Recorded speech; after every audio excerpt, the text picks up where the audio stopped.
Assalamualaikum warahmatullahi wabarakatuh. Kumaha kabarna dinten ieu? Muge-muge daramang sadayana.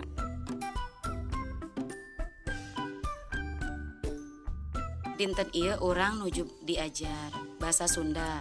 Coba buka halaman 82 jeung 83 tentang ngelengkapkeun kalimat atau melengkapi kalimat.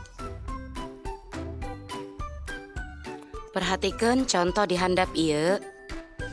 Keun katerangan abdi nempo sato.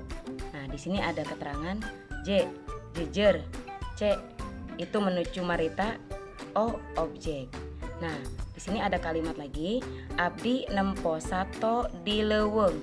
Nah, abdi menunjukkan J, jejer, C, cumarita, O, objek, K, katerangan.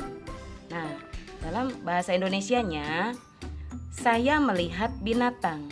Saya menunjukkan subjeknya, kemudian melihat predikat, binatang, objek.